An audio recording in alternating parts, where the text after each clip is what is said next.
Welcome back to another episode of That's Business. Today, we decided to have our senior resume writer from the Resume Rescue, Allison Whitehead, as a guest. We figured with all of the conflicting information online, in the media, from your friends and family, and everywhere else, that we wanted to give you a true insight into what's actually going on in the market. So today, Allison and I, we'll see how this goes, but we're just gonna come at you with some rants and some everything else of what we're seeing. So Allison, thank you for joining me. Thank you for having me. We get asked this all the time. What common mistakes are we seeing on resumes or things that are just like, what the hell?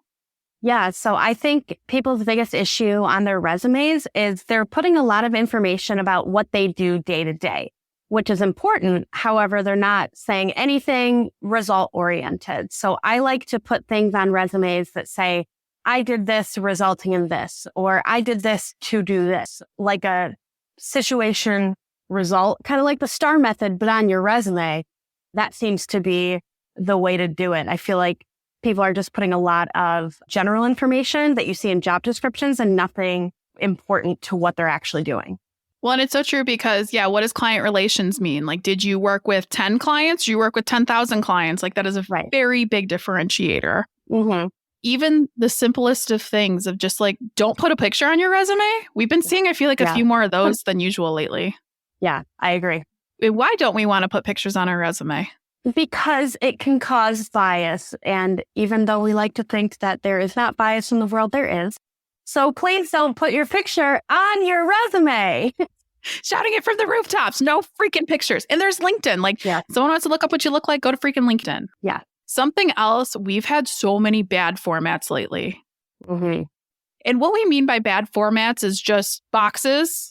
Those don't go through an applicant tracking system, or you don't even really have to be fancy with it. Like simplification, you want to add a little zhuzh color and a little like dimension to it, which is what we do. Great. But these freaking like 4 columns and all of this comes together. It doesn't work. I agree. I hate it. I hate seeing that. And I always try to tell people, family members, friends, anybody who asks me about formatting or anything like that, I just tell them to make it simple. You don't need to do anything crazy. Just zhuzh it up a little, A little zhuzhin', exactly. All you need. How it works in an applicant tracking system is you need to have it in Word or PDF, nothing else, because if you have it in Pages, like Pages does not work. It won't even work for us. Like when we get clients with Pages, I'm like, I can't literally view this. So can't open it. Can't do it. Because you have to think about too, most people are not operating off Macs. If you're using Pages, if you're applying to a company that doesn't have a Mac, not getting viewed. And you, of course, hired too, but if someone applied online and it came up in like that wingdings font or symbols, I threw them away. Yes. Yes, the wingdings. I agree. I did the same thing. Well, because it's like you get so many freaking applications, you're limited in time and you had your normal tasks, let alone doing more interviewing you were doing. Right. You don't have all the time in the world to do that. Mm-hmm. That's true. You just got to make it easy peasy for the hiring manager or your Audi. Your Audi. Heard it here first. In something else I'm noticing on consultations, and for those of you listening, Allison does all of our writing, from resume writing, cover letters, bios, all that good stuff. And I do more of our coaching. So interview prep, career coaching, LinkedIn coaching, and everything like that in our free consultations. But I'm seeing a lack of confidence. Mm-hmm. It's just been, I don't know what I can transition into.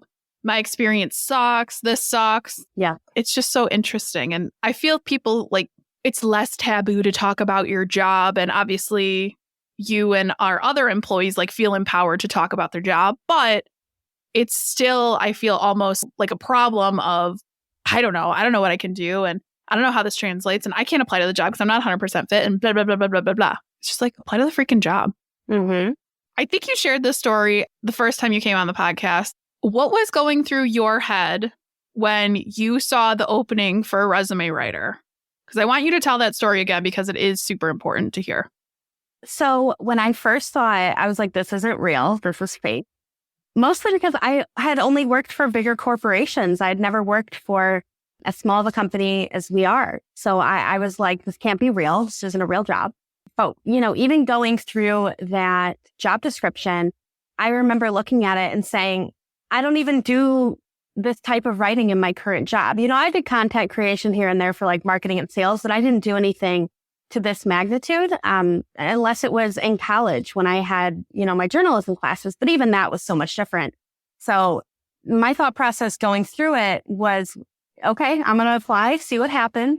At that point, I had another offer on the table. And I remember telling my mom that night, I was like, I'm not going to say yes to this offer. I'm going to say no. And she was like, why? And I said, I'm feeling good about the resume writing job. And I can't remember if I had talked to you guys yet or not at that point, but I just remember like something in me was like, something's going to happen here. So like, trust your gut, right? That's the first thing. We always say that. So trust your gut and no, you don't have to be 100% fit for the role. Because if I was just getting into a role that I had done before, I'm not really making any progress. But here we are. Here we are almost 2 years later.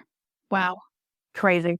It is interesting that you still saw like where your value was and like, oh yeah, I feel like I could do this if I'm trained on it. And it did work out, obviously. And people still hire off personalities. Like I've told this story 5 million times, but you were the knock out of the park with personality hire and you have exceeded every expectation. So hey, thanks. And it's just like a good company will train you and help you develop those skills. Like, and I think a lot of people feel like you're going to get thrown to the wolves. Like you get a job like, oh, you're not getting any training. Does that happen sometimes? Sure. But you can realistically, I feel like imply that you're going to get some sort of training, not just thrown out there to do it. Yeah, no, for sure. And even when it comes to my old jobs that I've had when I was in like a leadership position, there were a lot of people that I hired strictly because I liked how they vibed with me. Like I felt like they really got along with the team. I got along with them. And I was like, this is going to work out. And sure, they didn't know the ins and outs of like our internal systems, but who knows that going in, right? So it all just comes down to training because you can train anybody on those types of things. But when it comes to a personality or just somebody's ability to learn other things, you can't always teach that. So all depends on the person. It really does. Mm-hmm. Now, a true or false for you. Do you have to stay in the same career path you obtained your degree in and or your experience you've had so far? No, absolutely not. I feel like I haven't really stayed in it either based on the sales and marketing. I don't do sales and marketing anymore, right? And I just think as long as you have some sort of transferable skills, you'll be fine. Every job has transferable skills that are beneficial in another industry. Like my brother graduated with a degree in photography. I mean, he still does it on the side, but he's working in a manufacturing environment and he's making really good money with that. And the jobs that he had before, those skills still applied to what he's doing now. Sure, not 100%, but a little bit of it. It's all the transferable skills that you have in one job and they go to another.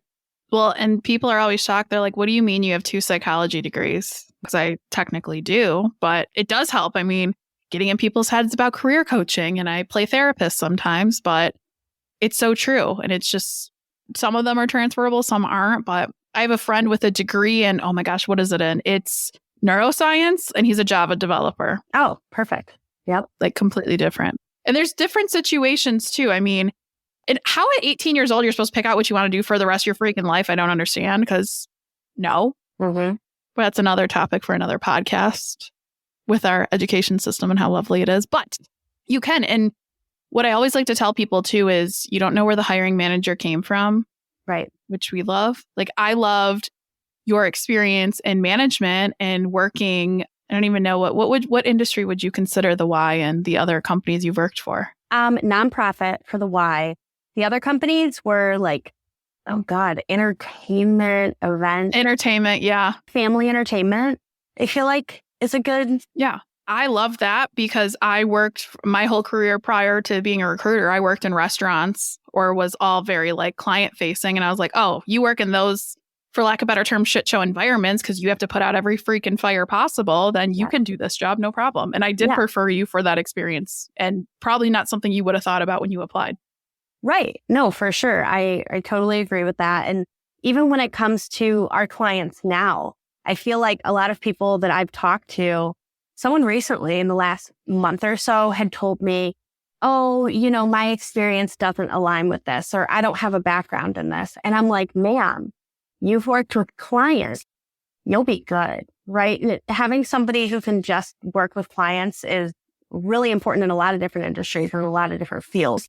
So people really don't think about that when they're applying. And it's also really, really, it's a big thing with people to put themselves down. That's our way of thinking, and as unfortunate as it is, you don't want to do it, but people do. And your harshest critic is always yourself. So when you apply for a job, if you don't think that you're 100% fit for it, still do it, because all of your experience is a culmination of what you've learned. And when you go into a new job, that's just building on that experience, so on and so forth. So go for it. Do it. Well, and even teachers, because we've been, obviously with the pandemic over the last few years, we've had quite a few teacher resumes, principals, administrators, and whatnot. But it's always the same thing, at least on the resume sessions I've done. It's like, well, I could just go into training and development and I just need to do that. Like, that's where I'm pigeonholed. And I'm like, you have conflict resolution running a classroom. You have curriculum development. You have operations management. Like, you do a lot of things that you need to do, but it's so hard and you're never taught this. It's like, if you do decide to go to college, you stay this route. This is what your degree's in. These are your options. You're going to make so much money, but nobody's going to tell you how to get there, how to do it. But right. And then you're like, oh my gosh, this is a mistake. Yeah. Did you ever have that when you graduated? Like wow, adulthood sucks and this is not where I thought I'd be? Yeah. I mean, I'm on like my third quarter life crisis. So. Oh, we love that. Same. We're all there. It's fine. No, I was totally there because I had gone through a point where I changed my major from journalism to communication. And I remember when I did that, I said, okay, with changing this, I'll have more of a broad degree. But with having more of a broad degree, that also, I wouldn't say limited me, but it definitely made me just so vastly aware of how many routes I could go and how it was hard to really pinpoint what I wanted to do. And then again, how am I supposed to know what I want to do? I graduated when I was 22, 23, People don't know that. We work with people in their 40s who are still like, I'm not really sure what I want to do, right? And that can change. So nobody prepares you for it. It's just the lovely path of adulthood.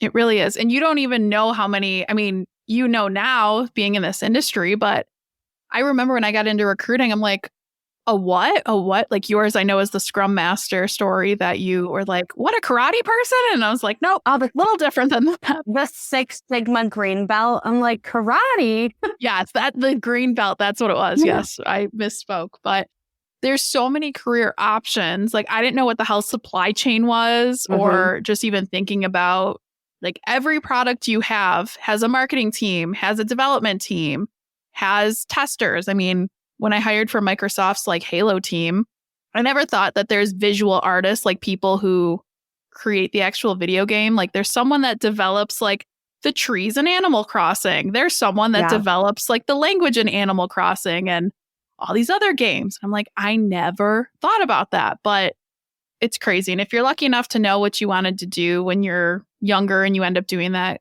good for you. But most people, I would say, don't.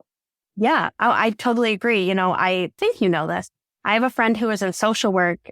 She graduated with a social work degree and recently took a job as a Spanish teacher. Oh, I don't think you told me this. Yeah, it's so interesting. Social worker to Spanish teacher.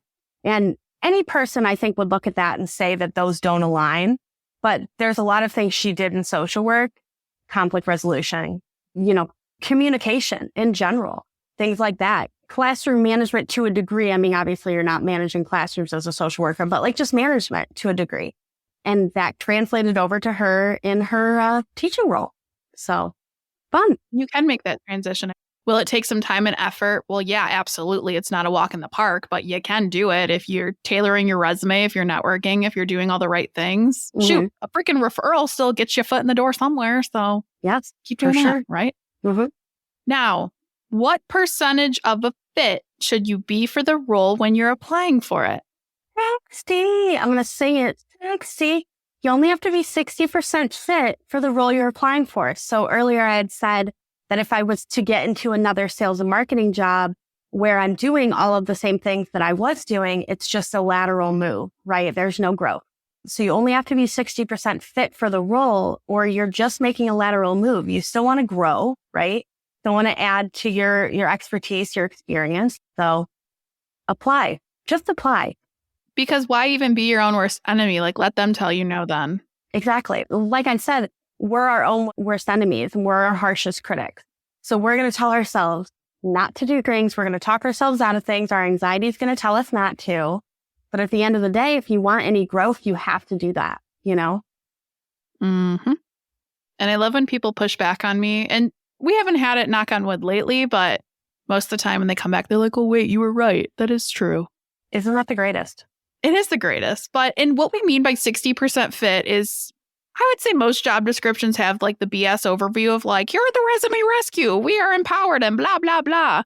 And then they go into responsibilities, which that's what your day-to-day life will look like. You don't have to have 100% of those. Where you want the 60% is qualifications. That's what you want. That small section.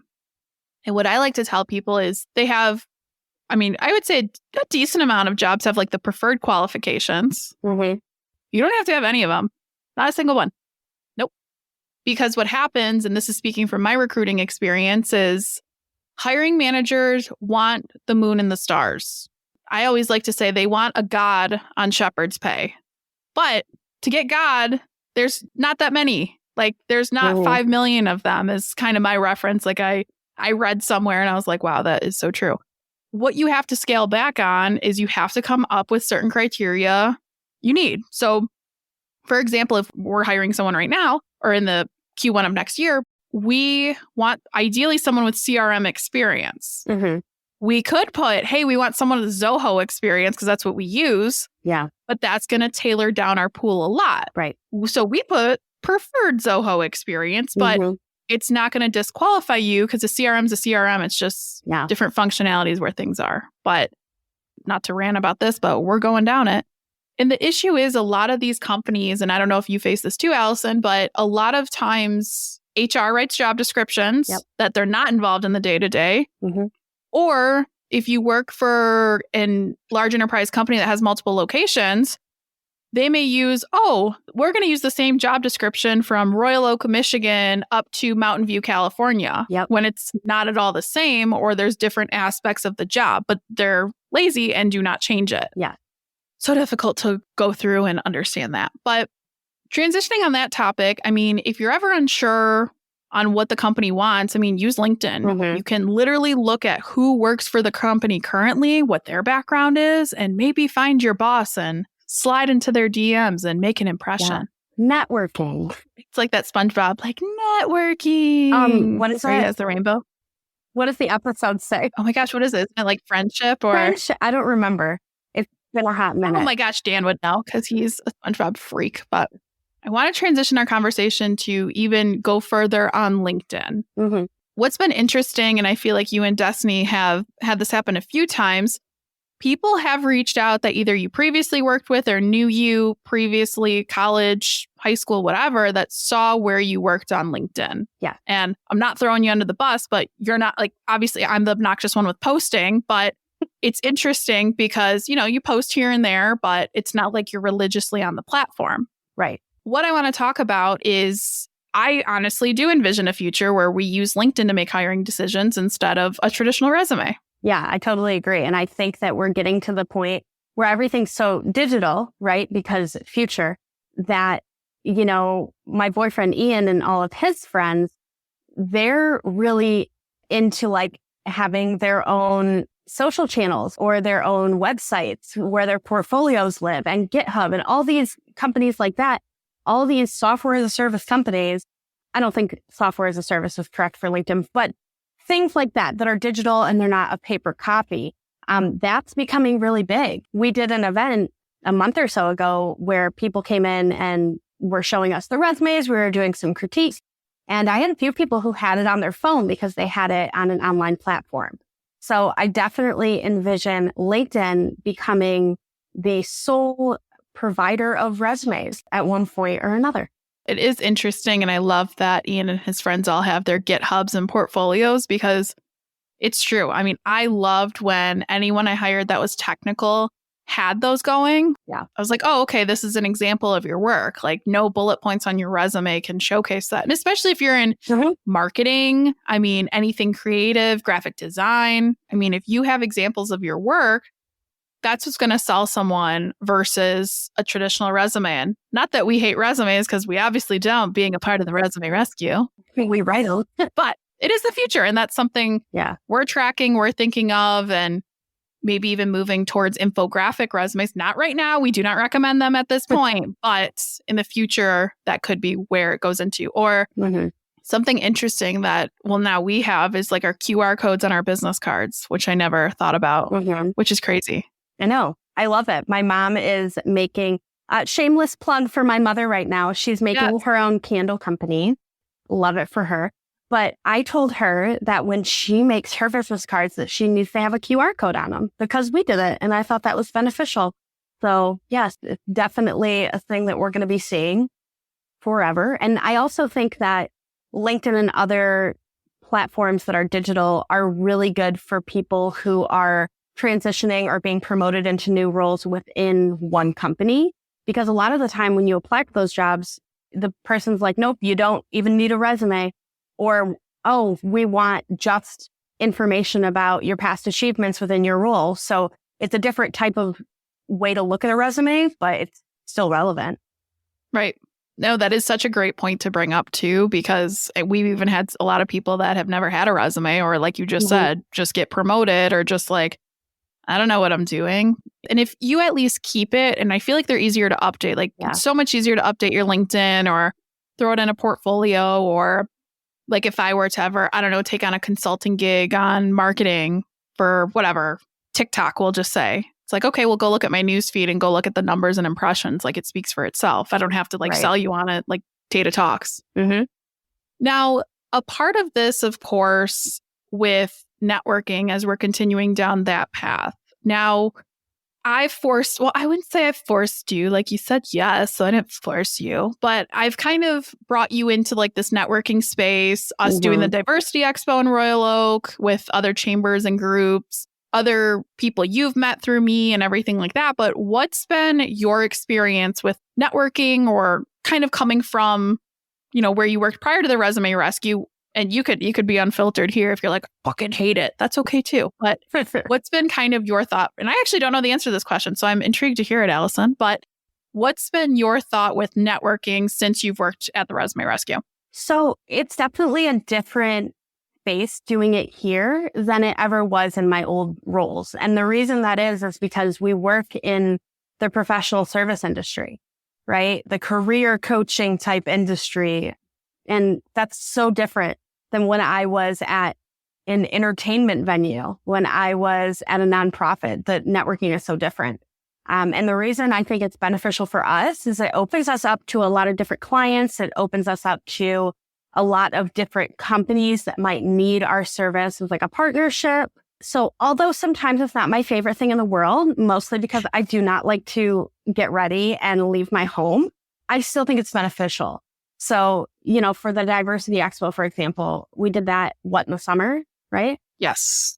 When we did that, I remember talking to so many different people who were business owners who were just asking about our services as business owners. And it's funny because now we've had a steady stream of like business owners over the past few months that have come in to do services with us. And it's the things that people, not just business owners, but just like people we meet at these events, sometimes aren't going there to be opened up to the opportunity to update their resume or their LinkedIn or get career coaching or anything like that. But just meeting with us kind of opens them up to that. And I think a lot of it has to do with like our personality too. Again, shameless plug. We're just so good at talking to people. We're cool as fuck. Yeah. We're so cool. And I think that they're just kind of drawn in by that, which is good, right? That's the purpose of networking. But it's been a lot more beneficial here in the industry we're in than I feel like it ever was in any other role that I've had. I've been asked a few times, they're like, well, why are you a part of networking groups? Like you're with entrepreneurs and other people who are employed. Like there's no way you get business. It's like, well, yeah, I'm not in it for those people, but Yeah. those people know people who know people. And that's where we get so many referrals that we're shamelessly rolling out a referral program here shortly. But Yeah, actually, by the time this goes out, it should probably be rolled out. probably. Amazing. I want to kind of talk about, because we keep getting asked what's going on with the market, this recession's going on, what do we see, and kind of what our projections are. And Allison, you've been with me during the whole pandemic. Well, Destiny more so during the entire pandemic, but you came in February of 21? 21, yeah. So the interesting thing is we've been steady. We always thought like, oh, usually August is our busy time. Like August, September, people are going back to school, like kids are back in school, people are sitting down, summer's over, but that didn't happen for us. I think our slowest month this year was actually September, when that's been our busiest month. And funny enough, November slowed down a little bit with the holiday, but October was insanity. And it's just so interesting for us. And I feel what's happening with these companies is they waited. We were having conversations, it felt like every day with clients who are like, what am I doing wrong? Like, I'm not getting feedback. The process is taking a month or 2 months. Or we had, I forget his name, but he had, what was it, like 9 rounds of interviews or something ridiculous? Oh, yeah. Because I think companies were afraid of what was the future and, we got to save money. We don't want to lay people off. But now it is hiring and it is happening. Now, the elephant in the room to address is layoffs. I don't know if you saw it today, but DoorDash laid off 1,500 employees. Yeah. Now, I know I'm lecturing here, but do you have your thoughts on it? You want me to share mine? You share yours, and then I'll go. So with these big companies that are doing mass layoffs, Twitter, that was a whole Elon thing, like buying it out, like that was its own shit show. But for DoorDash, for all these other Carvana, like these big companies, what happened during the pandemic is they had a huge uptick in business. You couldn't go anywhere, so what'd you do? You DoorDashed, right? Or couldn't go to a car dealership. What'd you do? You did Carvana. So what these companies did, Amazon too, they hired thousands of employees at the time because they needed to support the growth. Well, then when things started opening up, DoorDash isn't as popular. Carvana, like a lot of people do prefer to go in store. Like there have been multiple studies done to feel your car and test the car you're going to buy. So now they're being forced to lay people off. This is nothing that is new. Right. In my opinion, this is to combat all the people that were hired in the meantime are now getting laid off. Or unfortunately, like talent acquisition and recruiters are the first to go because you're not hiring. You don't need all these people. And the ones I saw on DoorDash on LinkedIn today were all talent acquisition, sourcers, and that type of deal. But is it still a great time to look? Abso-freaking-lutely. We are in a recession. People can say what they want. Like, we're in a recession right now. Ask your financial advisor. They will tell you this. But it's not the recession like we had in 08, 09. It is not the same recession. Yeah. It's completely different. Market's still great to look for a job. You have the opportunity if you have a consulting business, like now's the time to shine. I love that your mom's starting her own business. Like, I love Denise. But it's such a great time to look and just develop the skills. You could use LinkedIn Learning. You could use Coursera. You can do all of these skills online. Your personal skills, they work. We were talking about this. I don't think it was with Destiny. I think it was with Team. But all the tools we've learned and use, it's insane. Like I went through and updated my resume to start using as an example instead of having to take off people's information, like just use mine. And I sat down and listed like all the programs we use and what we've learned. And I'm like, this is just insane to me. Yeah, it's a lot. It's a lot of info. And I think too, when it comes to like being afraid of being laid off, recession, all that, just make sure you continuously update your info, right? You don't want to go back 5 years, 10 years later and try to remember the revenue that you generated for your company, right? Just like keep a list to the side, keep a little notebook, note your phone, whatever works for you, and put that information in there whenever it comes up, whenever you do a big implementation, whenever you strategically plan something, anything like that, just do it. And it's funny too, because my dad had worked in carpentry his whole life. And, 07, 08, 09, he was laid off for a very, very long time. And, that's still something up until his current job that he's been in for a while now. that had always been something that was a fear of his, is just being laid off. And there was one point where he went back to school and he was going to become a teacher because he's like, this is something consistent. I know he was going to be a woodshop teacher. Oh, I so can see that. Oh, me too. Me too. Alan could be a great woodshop teacher. He didn't do it. It never happened. But that was kind of his thought process. He was like, I can do this because that's something I have experience in. So, you know, although it didn't work out on my dad's end, he's still in a carpentry type of job now. Luckily, that's been working out in his favor in his current role. But this is another example of how your skills in one job can translate to another. So, you know, maybe not every single person wants to be a teacher. You know, based on their current job, they don't maybe want to go into teaching, but something that is consistent. And it's so unfortunate that there are industries where it's just prevalent that they'll be laid off first, right? We're seeing that so much in the mortgage industry right now, people who are in recruiting, human resources, people in carpentry.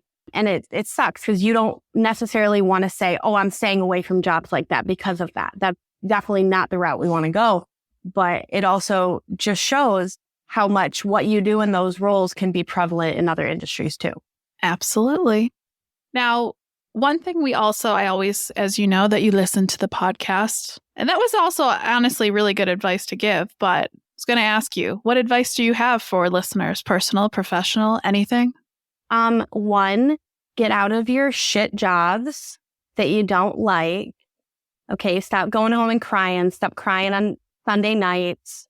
We don't want this. You have to go home and make yourself a nice Alfredo pasta dish with some wine and enjoy your night and not be afraid of the next day. I mean, sure, there's definitely times, especially when we're busier, where I'm like, I will get off and I'll still be a little bit stressed because of the day, but it's nothing that I feel like is unhealthy, right? Because you yourself know what's healthy and unhealthy in your work. You know what's toxic and not.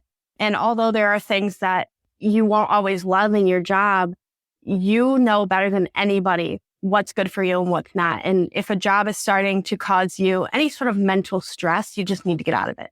Not good for you at all.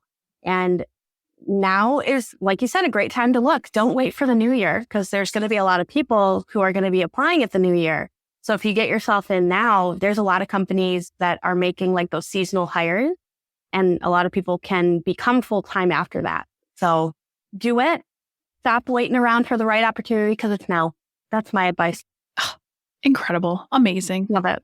Now, if you want to connect with Allison or learn more about what she does or see her crying at Justin Bieber concerts. Oh my God, yes. They're the best. Ask her what her Slack picture is because it's beautiful. But it's me crying at Justin Bieber. It is. It's beautiful. We love it. But Allison, this was so much fun.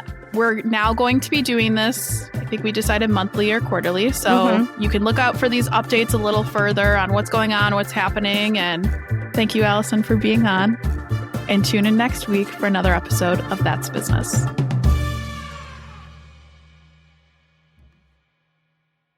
If you're looking for a career change and you're not sure where to start, the Resume Rescue can help. Sure, there's no such thing as the perfect fit for everyone, but here at the Resume Rescue, we're on a mission to find the perfect solution for you. Whether it's changing careers, updating a resume, learning LinkedIn, or practicing interviewing, we have you covered. Find us online at theresumerescue.com and find all of our contact info in our show notes.